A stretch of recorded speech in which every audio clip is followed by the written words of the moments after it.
Welcome to Keep Going, a podcast about failure and success, hosted by John Biggs.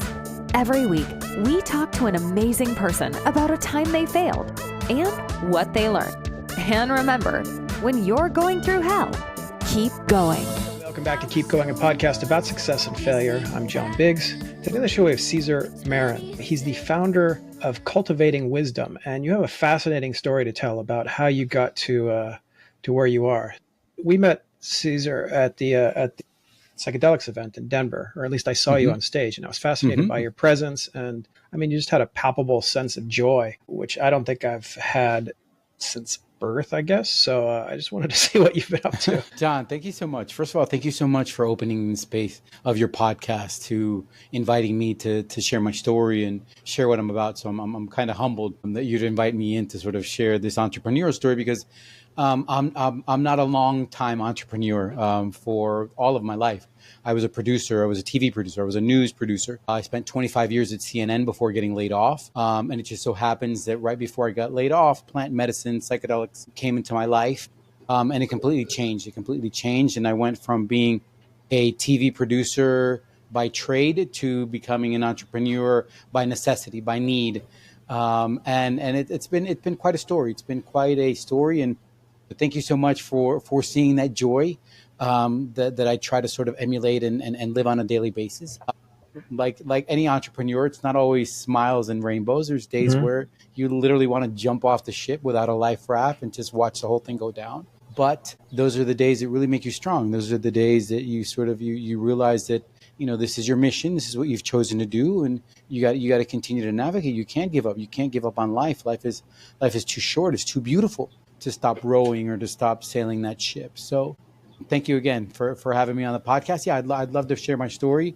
Again, how I went from being a TV producer to being an entrepreneur was it's been a challenge, right? Like everything, because I didn't go to business school. I'm trying to sort of learn things on my own, and I've been really lucky to have found wonderful mentors and people who have seen what I'm doing and have taken upon to the mission and what I want to present to the world, and have been really open in saying, hey, you know what, if you do this, you might not make this mistake. If you do that, you might be able to sort of move forward a little bit better. I've been incredibly lucky. To have been just a whole bunch of wonderful people coming to my life in the last 2.5 years that have really helped me to sort of navigate and take this where it is right now. So that was a long career. So 25 years as a producer, I can only imagine how stressful that was. I mean, it's simultaneously stressful and boring, right? Because it's kind of the same job every day, but every day you have to bring a dog into the studio, or somebody dumps out and you can't get them back on the line or whatever. So it sounds like you were kind of like in this workaday world. What were the stressors like there, and what was the impetus for this transformation? You're absolutely correct, John. It's so crazy. News, daily news, breaking news. When you work at CNN and it's constant, it's just live news most of the time around the clock, and you're producing live shows. It is exactly what you said. It's sort of a live shot. It gets dropped. A guest that you had couldn't make it. The story that you thought was your leading story, something else happens 5 minutes before you go to air, and you have to turn a whole show around.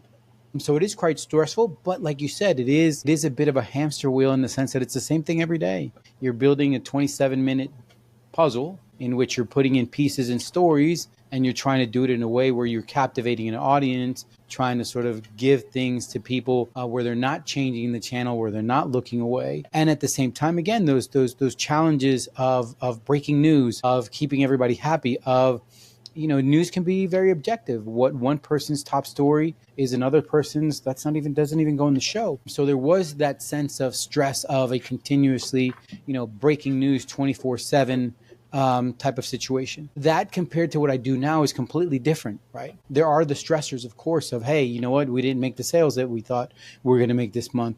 Hey, you know what, the courses that we're selling, they're not really selling. How can we pivot?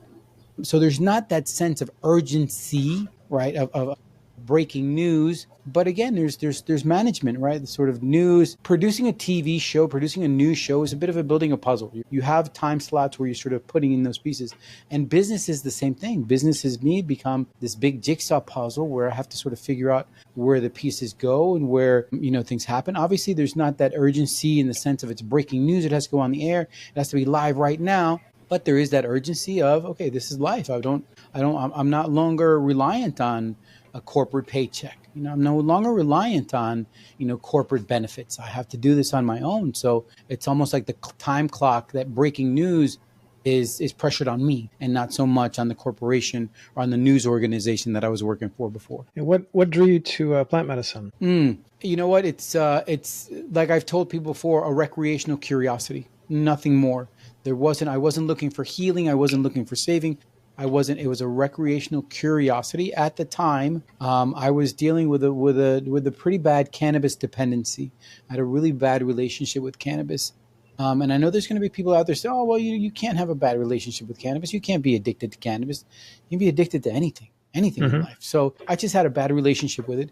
And it just so happens that at that time, this recreational curiosity of what could this other high be? What could this other altered state be? And right away, right from the first time that I tried psychedelics, everything changed. The perspective changed. It was like, okay, this isn't about recreation. There's something here. There's something here that maybe you can tap into, that maybe you can use as a tool and not so much for recreation, but for optimization. And it was crazy because, John, it came right at the time before I got laid off from CNN. Just, imagine you are at that age. It's something that identified you for your whole life. It's Cesar Marin, the TV producer. And at 55, an age where you're thinking about retirement now, you're thinking about, okay, in a couple of years, I can sort of, pull the parachute and just sail in, and it's taken away from you. It's just completely taken from underneath you. And we're at an age where not a lot of people are watching TV news because everyone gets their news on their phone. So there is not that need for a 55-year-old TV sports news producer. This doesn't exist. So for me, it was this sense of what psychedelics really did. And what happened was, I ingested psychedelics the first time. Something incredible happens. Like a good journalist, I dive in. What just happened? What was it that these molecules did that completely changed the way I looked at things, the way I looked at life? And in just one sitting, in just one time that I tried them. And right away, as a good journalist, I dive in. And I realized that, wait a minute, psychedelics are being used as medicine. Like, people are using this for anxiety. They're using this for depression. They're using it for PTSD. And people are using this to overcome dependencies and addictions. And right away, I was like, okay, that could be the trick. And it was through microdosing. It was through the very small and intentional use of a small amount of psychedelics on a protocol, on a scheduled basis for an amount of time. This isn't forever, that things shifted. And it was through that microdosing that, one, I was able to change my relationship with cannabis. I was able to say, not right now, not right now. I'm at work, or I'm at home, or this isn't the moment to be doing this. And at the same time, it opened up my eyes to, hey, you're going to be laid off from CNN. It's going to be really difficult for you to find another job like that. What are you going to do? And that's where the whole Pandora's box of cultivating wisdom came out of. It came out of that necessity as I started to, and it was funny, John, because I went from hiding my substance use at CNN, right, to openly talking to people about me microdosing and using psilocybin on a consistent basis, and how it just seemed that I was more in tune with what I was doing, and it looked like I was more creative. And it was that sense of me talking to people, of me wanting to have that conversation, that I said, hey, I want to buy a piece of apparel, something that says psychedelics or something that says microdosing. And of course, everything I came across was very trippy or very psychedelic-ish or very tie-dye. And that's when I said, there's a need for an apparel brand, right, that talks about psychedelics without it being that, without you looking like you're going to a Fish show or a Grateful Dead show or a rave or Burning Man, that you look like you can wear it with a jacket, with a suit, and you can have these conversations. The plant medicine really opened me up to my new potential. It was literally, it paved the way to reinventing my life, from going from a TV producer to now being an entrepreneur. And it really changed my life. It changed my life for the better. Did you see your layoff like coming during the session, or was it already there? Because I've had the experience where I felt like I could see something happening, something that was going to happen based on It just everything was. that I've already seen, right? So like based on actual like deduction. And it's deduction, and sometimes it's a sense of there's that gut feeling, right? There's that Hmm. gut feeling, and again, look, the writing was on the wall, right? Discovery had bought Warner Media, which owns CNN. So again, when something like that happens, you know that there's a potential of spreadsheets going around with people's names and how long they've been and how much they're making. So there was this sense of, okay, I've navigated these other layoffs at CNN in 25 years that I've been here. Is the next one coming the one that's mine? And it wasn't like, it was more the sense of, what are you going to do after CNN? Right. It was when I started the microdose, it was like, Cesar, find out what you're going to do. Do you think you're going to be here till 65 and they're going to roll you down the escalators in a Hmm. wheelchair and they're going to wave goodbye to you and they're going to give you a plaque? I mean, this company just got bought. Sports is, you know what I mean? We're coming into an election year. There's going to be more and more news about politics. There's less about sports. Try to figure out what you're going to do. That maybe it might be a better idea that you have an exit before they exited you. But it just so happens that, like I said, the writing was on the wall. The layoff was bound to happen. Like I said, I became a number on a spreadsheet. Cesar Marin, how long has he been here? How much does he make? Hmm. No, it's a business. It's a business. It was a business decision. It wasn't that I was a bad producer. It wasn't that anybody didn't like me. It was that. So the microdosing really opened my eyes to, what are we going to do next? What potential do we have next? Where can we go next? Knowing, like you said, that there was that sense, there was that gut feeling that potential next layoff that was coming, that I was going to be on the chopping block.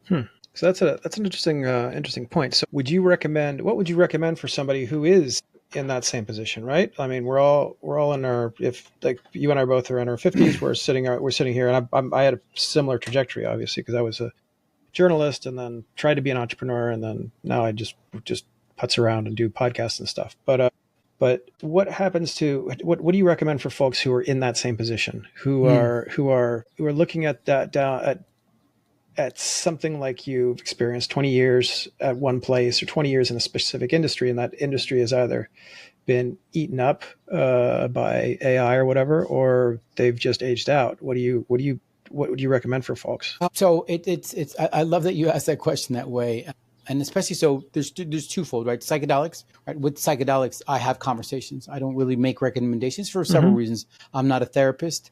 I'm not a doctor. I'm not a clinician. I didn't study the effects or the benefits of psychedelics, so I don't like making recommendations in that sense. I'll have conversations and I'll tell people what I It's did fine, and sure. how I used it and what it did for me.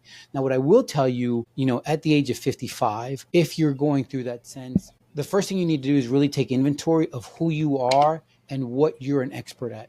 What is your wisdom? What is the wisdom that you have, specifically that you have, that you can hand down to others, right? Where can you set a buffet table of wisdom to cultivate a better future amongst people that are doing what you're doing? And it's funny because, there's a great book by Raval Navikon.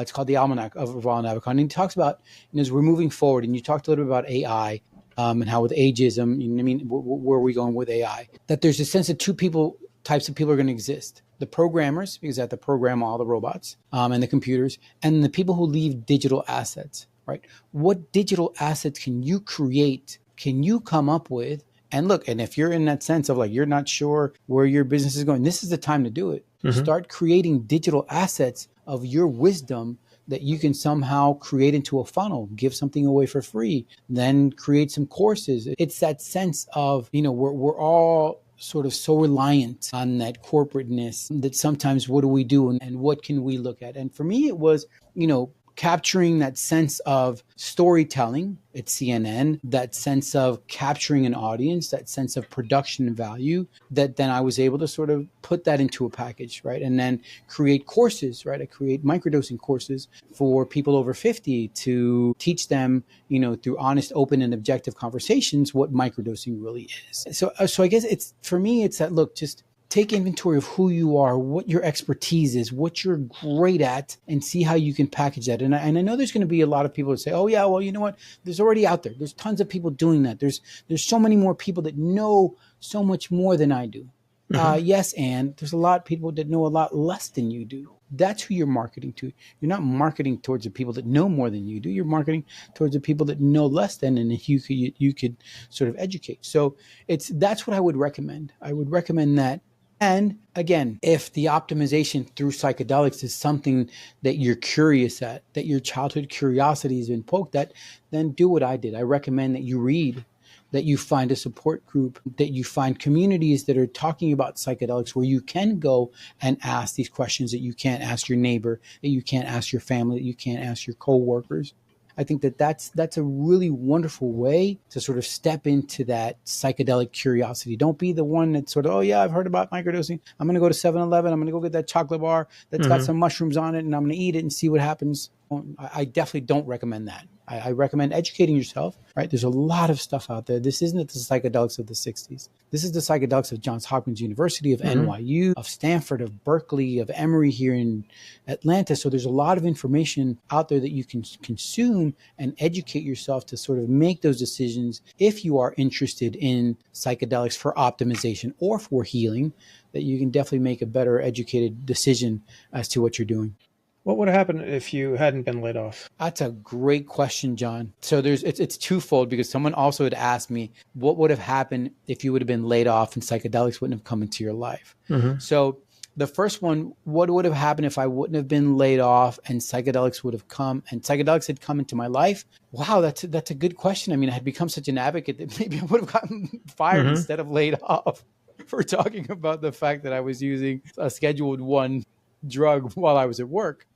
So I'm not sure how that was going to paint, even though my last couple of days there, we were in the control room. There was a channel called HLN, Headline News. I had a show on their Morning Express with Robin Meade. I produced their morning sports segments for a really long time, and it was their final show. And I was in the control room, just, I wasn't working for the show anymore, but I was in the control room just watching, saying goodbye to old friends. And my boss comes in there with some executives from New York, and she looks over, oh yeah, that's Cesar. He used to produce the show. He's microdosing now. And it was like, okay, wait a minute. So again, that conversation was had, but I don't know how seriously it would have gone later, if that. Now, the question, what would have happened if psychedelics wouldn't have come into my life and I gotten laid off, is an interesting one, John, because again, remember, at the time, I was dealing with a really bad cannabis dependency. Cannabis had it was controlling my life. And what would have happened being laid off, not having this other potential of creating something new for myself? Sometimes I don't even want to think about that. I don't want to think about where I could have fallen, but my partner once said to me, and it was the day the announcements of the CNN, she said to me, and it was work at 4:00 in the morning. She usually, she'd say, good, have a good day, but she wouldn't get up. She purposely that day got up out of bed, and she gave me a hug, and she said, look, if the universe wants you to keep your job at CNN, you're going to keep your job at CNN. If the universe wants you to lose your job at CNN, you're going to lose your job at CNN, because the universe always has you where it needs you. So, as much as I think about where would I have been if I would have gotten laid off and I was still dependent on cannabis and psychedelics wouldn't have come into my life, I have to be a believer that the universe was going to have me where it needed me. And right now it needs me here. And that's literally why I'm here. Interesting. Yeah, I mean, that's lovely. That's a lovely sentiment as well. Tell me a little bit about the philosophy. I mean, you're basically doing clothing. It's like, and then you also do your classes. But tell me the philosophy of the clothing. I liked your idea of making everybody spreading mushrooms by making everybody kind of like a mushroom, right? Yeah, it's you know what? Like I said, John, it was this, there was a need, right? There was a need because there wasn't apparel that could start conversations. There was apparel that you could sort of jokingly make fun or whatever, but there wasn't, something that. And I love. There's a story I love sharing. And this is really the reason why the concept of the first iteration of what Cultivating Wisdom apparel was in that first line, that first shirt that came out, which is this one, which says microdosing. The idea was that we can start conversations, that someone can come up to you and say, hey, you microdose? I've heard about that. I've read about that. Can you cultivate me with some wisdom? Or someone says, hey, you microdose? So do I. What are you microdosing? Oh, I'm microdosing psilocybin. Really? I'm microdosing LSD. How's it going? Oh, it's going amazing. The clarity, the focus is much better. And you have somewhere where I can sort of go and source this LSD? Of course I do, because you're part of the community, because you're safe, because I'm going to embrace you. So the idea was the potential of opening it up to the people who are curious, and then also reinforcing the community of people who were there. And there's a great story that I love sharing, John. It's about a year and a half ago. I'm in the supermarket. I have my microdosing shirt on. It's very rare that I don't have a microdosing shirt on. And this woman comes up to me and she goes, "Do you microdose?" And I went, "How can you tell? Because of my smile?" She said, "No, because of your shirt, dumbass." And I went, "Okay, fair point." And she starts telling me the story about how before microdosing, she would literally drink a bottle of wine every day. Mm-hmm. I got home, work was, yeah, whatever, baby, yeah, I'll have a glass of wine. Dinner's almost ready. Okay, yeah, I'll have that second glass. You know what I mean? Dinner's over. I'm not going to leave that little bit in the bottle. Here, let me have, So she said I was a wreck. The next day, everything hurt. She goes, now I microdose every third day. I'm more present for my husband. I'm more present for my kids. I'm more present at work. So just through a shirt, I was able to make this connection, have this conversation. This person was able to share her story with me. And that's the idea. The idea is that through apparel, we can have these honest, open, and objective conversations, right? That I can wear a shirt that has the molecule of LSD and on the bottom it says, "I love Lucy," right? And sort of, if you know, you know. If you don't know, you're like curious, what is that? And that's the idea, right? To, again, start these conversations about psychedelics, destigmatize it. Let's sort of take away the image that psychedelics is about tie-dye and that's not that there's anything wrong with that. I love tie-dye. I really do. I love tie-dye. I love the Grateful Dead. I love fish. But I can't expect to have a real objective conversation with other people who are psychedelic curious or who have the stigma by looking like the stigma. So that's really why the apparel brand was born. Again, to people, there's this sense of, and Paul Austin was, I think, the person who I heard say this. We're in this state of the psychedelic, not revolution, but evolution. Mm-hmm. So we need to evolve, right? Psychedelic clothing needs to evolve from the tie-dye and the trippiness to open, honest conversation about healing or about optimization. So that's really where that initiation of cultivating wisdom as a brand was born. I always feel like that there's they're missing out on the older, like the dad and mom demographic for even for cannabis too. Like when you go into the store, you see all these little packages with like whatever head blaster or whatever, and it just doesn't make any sense. Whereas something a little calmer might be like this is the mushroom to take if you want to listen to some jazz, which might be as opposed to like going to Coachella. Exactly. And that's important. That older generation, having that conversation with them is really important, because usually they fall into two pots. It's either psychedelics, no way, that's for losers, that's crazy, I'll never have that. I was told that's for you end up in a loony bin, or you walk off of a building, or you do something crazy. Or the person who's like, "Oh yeah, I tried that once in college. No way, never again." Okay, well, how much did you have? I don't know. I just put my hand in a bag of mushrooms, started eating them. Mm-hmm. Okay, that's problem number one. Did you have any intentions? No. Okay, that's even a bigger problem.